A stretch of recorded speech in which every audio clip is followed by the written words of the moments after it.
Especially പൊതുവെ സ്ത്രീകൾ പറയുന്നതാണല്ലോ അടുക്കളയിൽ ഇത്രയും പണിയും കാര്യങ്ങളൊക്കെ ചെയ്യുന്നുണ്ട്, ഇതൊന്നും ഒരു എക്സസൈസ് അല്ലേ എന്ന് ചോദിക്കാറുണ്ട്. ഞാനിപ്പോൾ ചോദിക്കുന്നത് ചോറ് കഴിച്ച് തടി വെക്കുകയാണെന്നുണ്ടെങ്കിൽ നോർത്ത് ഇന്ത്യക്കാരും തടിയന്മാരാവരുതായിരുന്നല്ലോ. അവരത്ര ചോറ് കഴിക്കുന്നില്ലല്ലോ, നമ്മുടെ അത്ര ചോറ് കഴിക്കുന്നില്ലല്ലോ. ഫാറ്റ് എന്ന് കേൾക്കുമ്പോഴേ നമുക്ക് ഫാറ്റ്, കൊഴുപ്പ്, തടി എന്നുള്ള സാധനം നേരെ കണക്ട് ആവും. അത് ഞാൻ ഷുഗർ വേണ്ട, ഡയബറ്റീസ് ആണെന്ന് പറയുന്നത് വാസ് എ സ്റ്റേറ്റസ് സിമ്പിൾ. ഈ ബോഡി ബിൽഡിംഗ് മാത്രം ചെയ്യുന്ന ആൾക്കാർക്ക് പുറകിൽ സോപ്പ് തേക്കാൻ പറ്റില്ല പറയും, എത്തില്ല. റൈറ്റ്, ഒട്ടും ഫ്ലെക്സിബിൾ ആയിരിക്കില്ല. ഓർഗാനിക് ഒക്കെ നല്ലത്, കെമിക്കലൊക്കെ ഇല്ല. നമ്മൾ കുടിക്കുന്ന വെള്ളം ഒരു കെമിക്കൽ തന്നെയാണല്ലോ, H2O ആണ്. റൈറ്റ്, രസകരമായ വസ്തുത എന്ന് പറയുന്നത് they are okay may be having alcohol but has a problem with white rice. കാര്യങ്ങൾ നമ്മൾ സയന്റിഫിക് ആയിട്ട് ഒരു സാധാരണക്കാരന് മനസ്സിലാക്കാനോ. മിഡ്ലൈഫ് ക്രൈസിസ് വായിക്കൂ. നമ്മൾ ഒരു ദിവസം സ്പെൻഡ് ചെയ്യുന്ന കാലറി അതിനേക്കാൾ കൂടുതൽ കാലറീസ് കഴിക്കുന്നുണ്ട്, അല്ലെങ്കിൽ കഴിക്കുന്നതിൻ്റെ അത്രയും കാലറീസ് സ്പെൻഡ് ചെയ്യുന്നില്ല. ചടഞ്ഞു കുത്തിയോട് തിരിക്കുന്നു, യുവർ കൗച്ച് പൊട്ടേറ്റോ. വളഞ്ഞു കുത്തി പിടിച്ച് നിൽക്കുന്ന കണ്ടിട്ടുണ്ടെങ്കിൽ your body is not suppose to be വളയലിംഗ് like that. That is not yoga, that is circus. Rajeev, കഴിഞ്ഞ ദിവസം ഒരു വാർത്ത വന്നിട്ടുണ്ടായിരുന്നു, നിങ്ങളും കണ്ടിട്ടുണ്ടാവും. സമോസ, ജിലേബി, ഇന്ത്യക്കാരുടെ പ്രിയ ഭക്ഷണം, ലഡ്ഡു, ഇതിൻ്റെയൊക്കെ അളവ്, അതിനകത്തൊക്കെ ഉള്ള അളവ് ഫാറ്റ് കൂടുതലാണ്, നിരോധിക്കണം എന്ന് പറഞ്ഞിട്ടുള്ള രീതിക്ക് ആദ്യം വന്നു. പിന്നെ നിരോധിക്കേണ്ട, നിരോധനമല്ല ഉദ്ദേശിച്ചത്, അതിൻ്റെ അളവ് കാണിക്കലാണെന്നൊക്കെ പറഞ്ഞിട്ടും വന്നിട്ടുണ്ട്. നമ്മളിപ്പോൾ വാർത്തയായിട്ട് കണ്ടതുകൊണ്ട് നമ്മളിപ്പോൾ പറയണു. പക്ഷേ യഥാർത്ഥത്തിൽ ഇങ്ങനെ മാത്രമാണോ നമ്മൾ ഫുഡ് എടുക്കുമ്പോൾ ശ്രദ്ധിക്കേണ്ട കാര്യങ്ങൾ? ഈ ഫാറ്റിൻ്റെ കാര്യത്തിൽ പ്രത്യേകിച്ച് നമുക്ക് നല്ല കാര്യം, ഫാറ്റ് എന്ന് കേൾക്കുമ്പോഴേ നമുക്ക് ഫാറ്റ്, കൊഴുപ്പ്, തടി എന്നുള്ള സാധനം നേരെ കണക്ട് ആവും. ഇങ്ങനെയുള്ള കാര്യങ്ങളിൽ നമ്മൾ എങ്ങനെയാണ് കൂടുതൽ ശ്രദ്ധിക്കേണ്ടത്? നമ്മളെങ്ങനെ തടി വെക്കുന്നത്? നമ്മൾ ഒരു ദിവസം സ്പെൻഡ് ചെയ്യുന്ന കാലറി അതിനേക്കാൾ കൂടുതൽ കാലറീസ് കഴിക്കുന്നുണ്ട്, അല്ലെങ്കിൽ കഴിക്കുന്നതിൻ്റെ അത്രയും കാലറീസ് സ്പെൻഡ് ചെയ്യുന്നില്ല. ചടഞ്ഞു കുത്തിയോട് തിരിക്കുന്നു, your couch potato. You are not spending calories, എവിടേക്കും പോകുന്നില്ല. അപ്പോൾ കാലറി സർപ്ലസ് ആവും. 2500 കാലറി കഴിക്കുന്നു, 2000 സ്പെൻഡ് ചെയ്തുള്ളൂ. അപ്പോൾ 500 കാലറി സർപ്ലസ് ആണ്. ആ 500 കാലറി മാസമായിട്ട് കൺവേർട്ട് ആവും. അപ്പോൾ അങ്ങനെ തടി വെക്കുന്നു. ഇങ്ങനെയാണല്ലോ തടി വെക്കൽ വരുന്നത്. അപ്പോൾ ഇതിൽ മനസ്സിലാക്കേണ്ട ഒരു കാര്യം, എന്തും ആവശ്യത്തിൽ കൂടുതൽ കഴിച്ചാൽ തടി വെക്കും. അപ്പോൾ നമ്മൾ എന്താ ചെയ്യാന്ന് പറഞ്ഞിട്ടുണ്ടെന്നുണ്ടെങ്കിൽ, മലയാളികൾ ആദ്യം പറഞ്ഞത് ചോറായിരുന്നു, ചോറ് കഴിച്ചിട്ട് തടി വെച്ചു എന്ന് പറയുന്നത്. ഞാനിപ്പോൾ ചോദിക്കുന്നത് ചോറ് കഴിച്ച് തടി വെക്കുകയാണെന്നുണ്ടെങ്കിൽ നോർത്ത് ഇന്ത്യക്കാരും തടിയന്മാരാവരുതായിരുന്നല്ലോ. അവരത്ര ചോറ് കഴിക്കുന്നില്ലല്ലോ, നമ്മുടെ അത്ര ചോറ് കഴിക്കുന്നില്ലല്ലോ. Right, but there are also ഈ good number of obese, overweight people. Right, അപ്പോൾ ചോറല്ല പ്രശ്നം, അത് എത്രത്തോളം കഴിക്കുന്നു എന്നുള്ളതാണ് പ്രശ്നം. ഈ ചപ്പാത്തിയും ഒരു 5-8 ചപ്പാത്തി എല്ലാ ദിവസവും കഴിച്ച് കഴിഞ്ഞാൽ തടി വെക്കും. അപ്പോൾ ചോറ് നിർത്തി ചപ്പാത്തി കഴിക്കുമ്പോൾ നമ്മൾ തടി കുറയുന്നത് എന്താ? ഒരു പറ ചോറ് കഴിച്ചിരുന്ന ആള് ചപ്പാത്തിയിലേക്ക് മാറിക്കഴിഞ്ഞപ്പോൾ 2-3 ചപ്പാത്തിയിൽ നിർത്തും.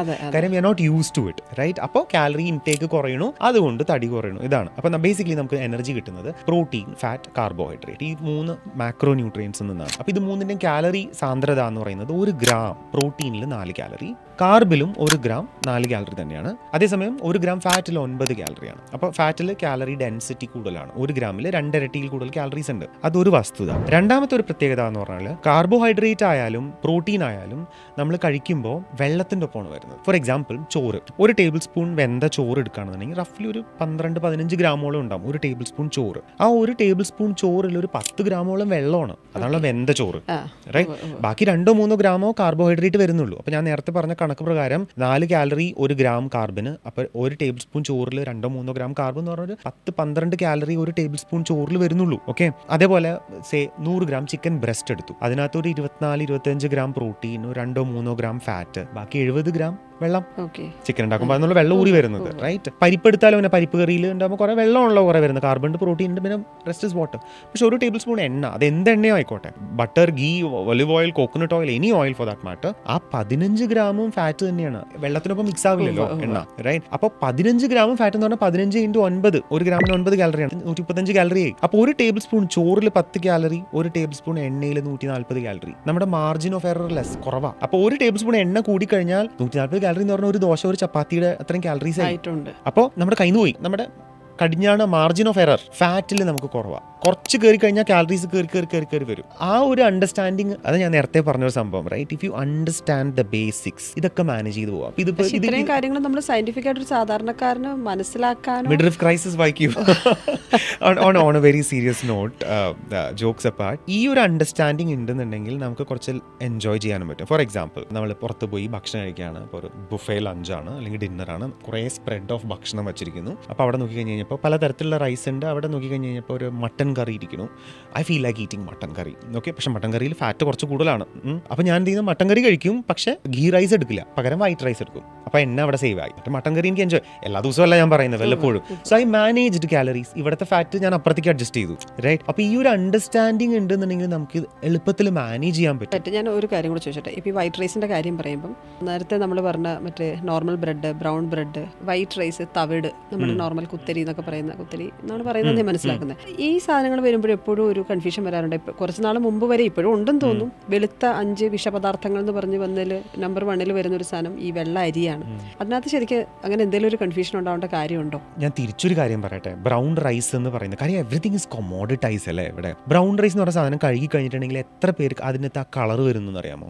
ഉണ്ട്. സോ ആ ബ്രൗൺ എന്ന് പറയുന്നത് ആക്ച്വലി തവിട് തന്നെ ആയിക്കോളണമെന്നില്ല. അതിൽ വരുന്ന രാസപദാർത്ഥങ്ങളും അതിനെ ബ്രൗൺ ആക്കി കാണിക്കാൻ വേണ്ടിയിട്ടുള്ള കാര്യങ്ങൾ ആഡ് ചെയ്യുന്നു എന്ന് പറയപ്പെടും. അതിന്റെ എക്സാക്ട് വസ്തുത എനിക്ക് അറിഞ്ഞൂടാ, പക്ഷേ തീയില്ലാതെ സ്റ്റിക്കി ആകാറുണ്ട്. അരി കഴുകി കഴിയുമ്പോൾ കയ്യിൽ റെഡ് കളർ വരുന്നു, കൈ സ്റ്റിക്കി ആവും വിരലുകൾ തമ്മിൽ. അപ്പോൾ ഡെഫിനറ്റ്ലി അതിൽ സം സോർട്ട് ഓഫ് അഡൾട്ടറേഷൻ നടക്കുന്നുള്ളത് യാതൊരു ഡൗട്ടും ഇല്ല. ചില ആൾക്കാർ ചെയ്യുന്നത് തന്നെയാണ്. ഞാൻ ചോദിക്കുന്നത് ഇങ്ങനെ പേടിക്കത്തക്ക രീതിയിലുള്ള ഒരു അപകടം അതിനകത്തുണ്ടോ? ഇതെന്താണെന്നറിയോ നിഷ, ഇപ്പോൾ നമ്മളിപ്പോൾ എറണാകുളത്ത് താമസിക്കുന്നു, റൈറ്റ്? നമുക്ക് താമസിക്കുന്നത് ഇവിടെ, നമ്മുടെ വീട് ഇവിടെയാണ്, നമ്മുടെ ജോലി സംബന്ധമായ രീതികളും കാര്യങ്ങളൊക്കെ ഇവിടെ തന്നെയാണ്. But this is A city. നമ്മൾ പുറത്തിറങ്ങി കഴിഞ്ഞാൽ, അടപ്പള്ളി ലുലുവിന്റെ പുറത്തിറങ്ങി കഴിഞ്ഞാൽ നമ്മൾ ശ്വസിക്കുന്ന വായു നല്ലതാണോ? വെഹിക്കിൾ എക്സോസ്റ്റും മിക്സ് ആയി തന്നെയല്ലേ എന്ന് വെച്ചിട്ട് നമുക്ക് ഏതെങ്കിലും ഒരു ഇതൊന്നും ഇല്ലാത്ത ഒരു വെക്കേഷൻ ടൂറിനൊക്കെ പോകാന്നല്ലാതെ നമുക്ക് അവിടെ പോയി താമസിക്കാനും നമ്മുടെ ജോലിയും കാര്യങ്ങളും ചെയ്യാൻ പറ്റില്ലല്ലോ. ദിസ് ഇൻഫ്ലമേഷൻ, ക്രോണിക് ഇൻഫ്ലമേഷൻ ആണത്, right? We live in that thing, we can't run away from it അല്ലേ. നമുക്ക് എത്രത്തോളം ഉരുളക്കിഴങ്ങും ക്യാബേജും കോളിഫ്ലവറും വീട്ടിലുണ്ടാക്കുന്ന എല്ലാ പച്ചക്കറികളും നമുക്ക് വീട്ടിൽ, I live in an apartment, ഫ്ലാറ്റിലാണ്, ചെയ്യാൻ പറ്റില്ല. ആകെ കൂടിയുള്ള ഒരു കറിവേപ്പിലയാണ്. അല്ല, പക്ഷേ കുറ്റം പറയുമ്പോൾ നമുക്ക് എളുപ്പം നമുക്കൊരു കുറ്റമായിട്ട് ചൂണ്ടിക്കാണിക്കാൻ പറ്റുന്നത് വെളുത്ത അരി കഴിച്ചിട്ടാണ് സ്ഥിരമായിട്ട്. ഇതിലൊരു രസകരമായ വസ്തുത എന്ന് പറയുന്നത്, they are okay may be having alcohol but has a problem with white rice. ഇതിലുള്ള ഒരു ഇരട്ടത്താപ്പാണ് ഇത്. എന്ന് വെച്ചാൽ വൈറ്റ് റൈസ് അടിപൊളിയാണ് എന്നല്ല ഞാൻ പറയുന്നത്. We have to live with what we have. നമ്മുടെ പ്രാക്ടിക്കാലിറ്റിയും കൂടി ഇങ്ങനെ നോക്കണ്ടേ. നല്ല ഭക്ഷണം കഴിക്കണം, നല്ല പച്ചക്കറി കഴിക്കണം, നല്ല സംഭവം കഴിക്കണം.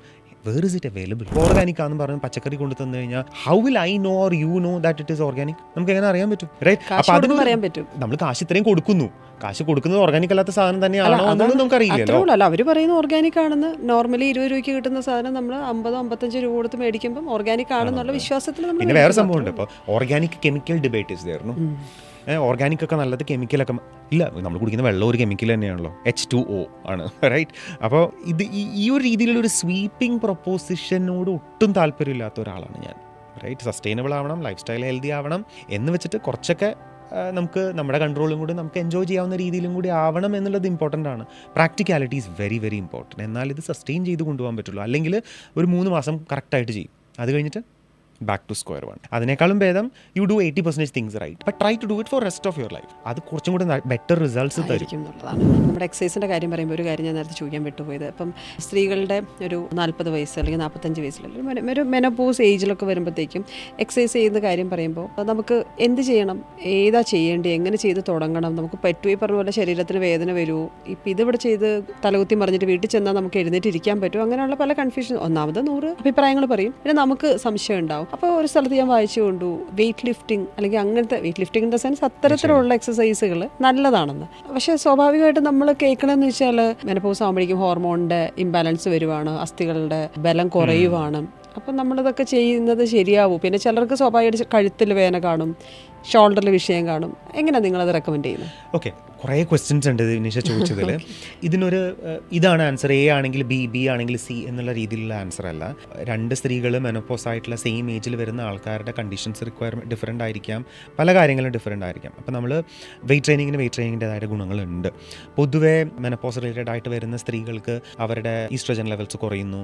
അപ്പോൾ ആ ബോൺസ് ഓസ്റ്റിയോപൊറോട്ടിക് ആവാനുള്ള സാധ്യതകളുണ്ട്. അപ്പോൾ ആക്ച്വലി വെയിറ്റ് ട്രെയിനിങ് എന്ന് പറഞ്ഞ എക്സസൈസ്, അതായത് വെയിറ്റ് ബെയറിംഗ് ആയിട്ടുള്ള റെസിസ്റ്റൻസ് ട്രെയിനിങ്, ജിം, അതൊക്കെ ഉള്ള എക്സസൈസസ് ബോണിന്റെ മിനറൽ ഡെൻസിറ്റി കൂട്ടും. മസിൽ മാത്രമല്ല ഇംപ്രൂവ് ആവുന്നത്, ചെയ്ത് കഴിഞ്ഞാൽ ബോണിന്റെ മിനറൽ ഡെൻസിറ്റി കൂട്ടും. അതിന്റെ പുറകിലുള്ള സയൻസ് എന്ന് പറഞ്ഞാൽ നമ്മുടെ ബോണിലൊരു പീസോ ഇലക്ട്രിക് എന്ന് പറഞ്ഞാൽ നമ്മുടെ ക്വാർട്സ് ക്രിസ്റ്റൽ പോലെ ഒരു പദാർത്ഥത്തിന് ചുറ്റും ഒരു ഫിസിക്കൽ സ്ട്രെയിൻ കൊടുത്തു കഴിഞ്ഞിട്ടുണ്ടെന്നുണ്ടെങ്കിൽ അതിലൊരു ഇലക്ട്രിക് പൊട്ടൻഷ്യൽ ക്രിയേറ്റ് ചെയ്യുന്നു. ആ ഇലക്ട്രിക് പൊട്ടൻഷ്യൽ ക്രിയേറ്റ് ചെയ്യുമ്പോൾ ഈ കാൽസ്യം ഫോസ്ഫറസ് അയോൺസിന്റെ ഡെപ്പോസിഷൻ നടക്കുന്നു.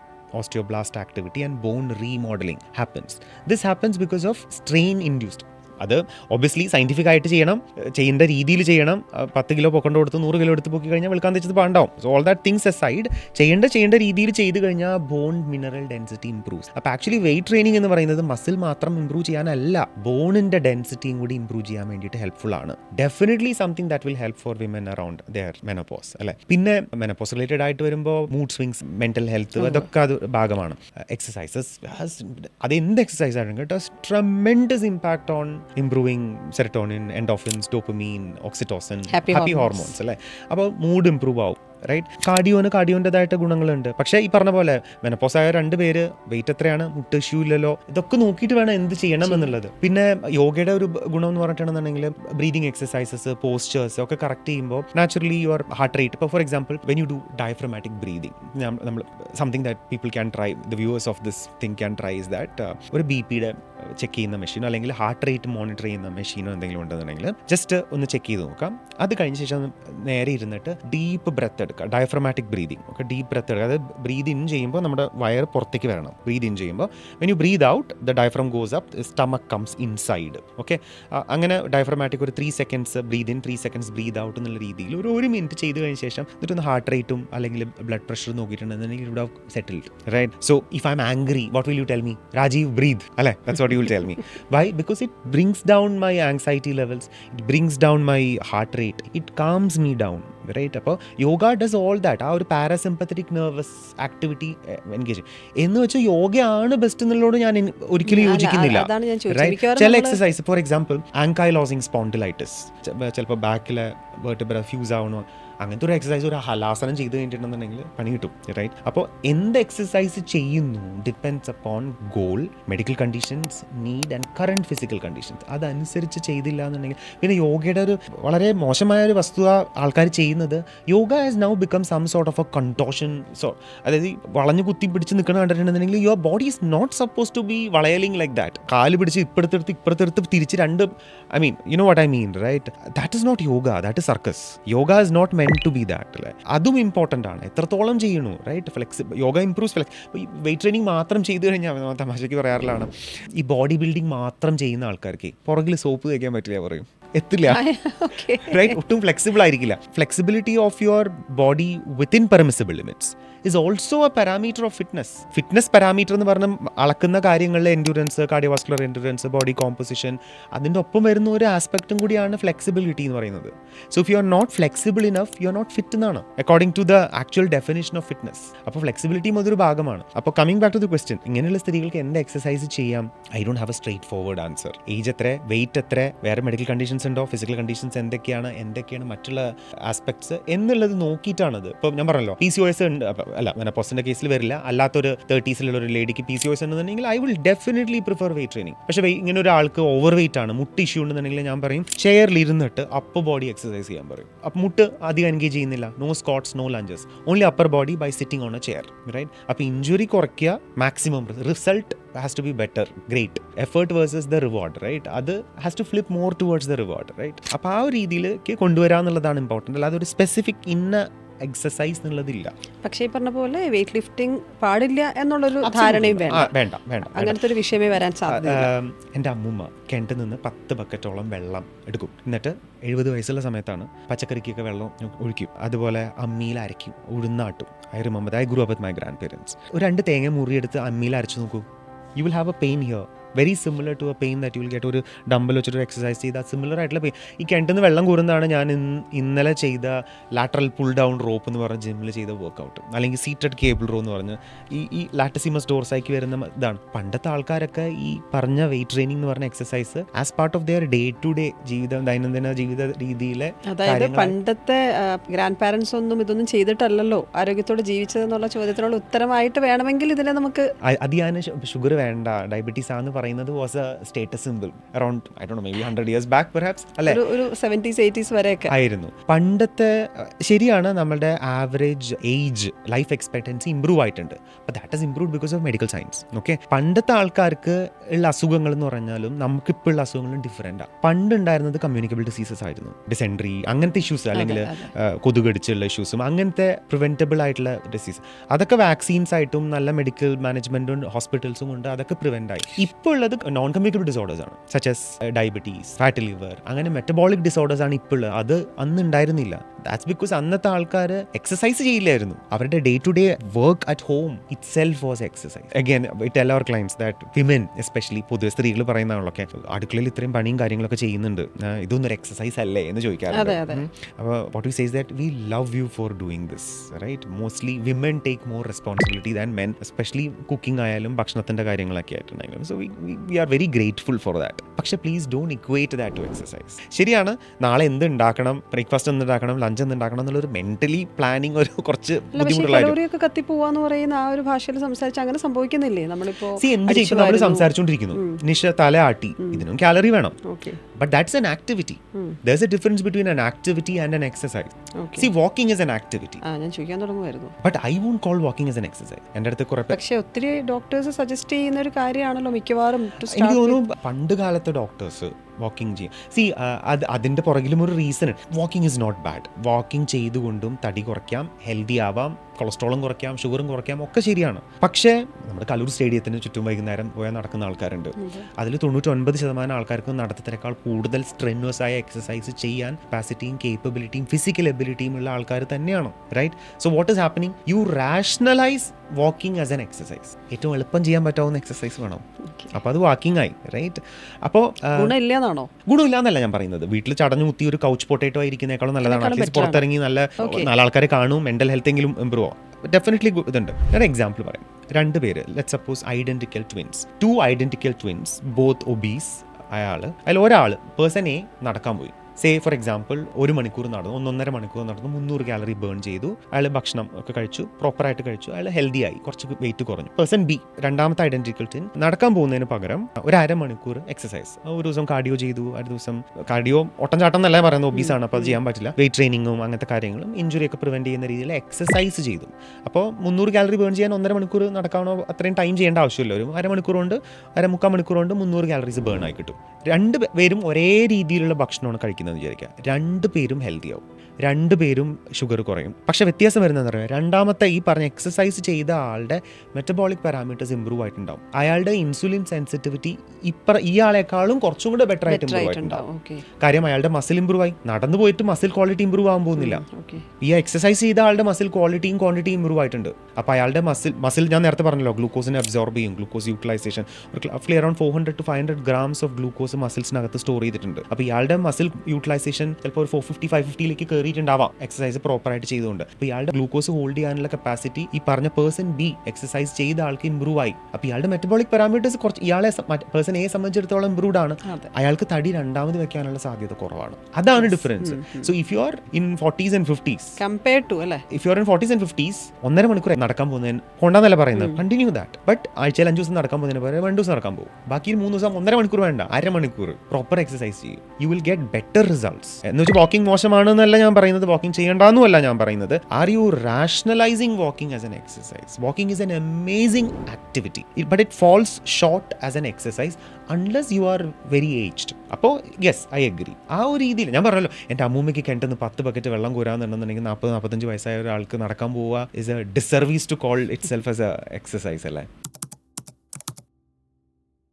ചില പ്രോട്ടീൻ സപ്ലിമെൻറ്റ്സിൽ ഞാൻ ആക്ച്വലി പ്രോട്ടീനേക്കാളും കൂടുതൽ ഷുഗറും കാർബോഹൈഡ്രേറ്റും കണ്ടിട്ടുണ്ട് ഞാൻ. ഓക്കെ, അപ്പോൾ പ്രോട്ടീൻ എഴുതി വെച്ചിട്ടുണ്ട്, പക്ഷേ പ്രോട്ടീനേക്കാളും കൂടുതൽ മറ്റുള്ള സംഭവങ്ങളുണ്ട്. നമ്മളെപ്പോഴും പറയുന്നതാണ്, ഒന്നിനും ഒരു ഒറ്റമൂലി ആൻസർ ഇല്ല. There is no panacea towards health. പ്രോട്ടീൻ്റെ കാര്യം പറയുമ്പോൾ പക്ഷേ എപ്പോഴും തന്നെ ഞങ്ങളൊക്കെ കണക്ട് ചെയ്യുന്നപ്പോഴും പുരുഷന്മാരായിട്ടാണ്. ഈ പ്രോട്ടീൻ പൗഡറും കാര്യങ്ങളൊക്കെ ജിം അങ്ങനെയൊക്കെയാണ് ഞങ്ങളുടെയൊക്കെ കണക്ഷൻ വേണം. പക്ഷേ കൊളാജൻ എന്ന് പറയുമ്പോൾ ഞങ്ങൾ ഞങ്ങളുടെ കാര്യത്തെ exercise is the one of the best anti inflammatory activity that you can do. 100-70 പോകുമ്പോൾ പോയത് ഫാറ്റും മസിലും, ഈ 70 തിരിച്ച് 100ലേക്ക് എത്തുമ്പോൾ വരുന്നത് ഫാറ്റ് ആയിരിക്കും.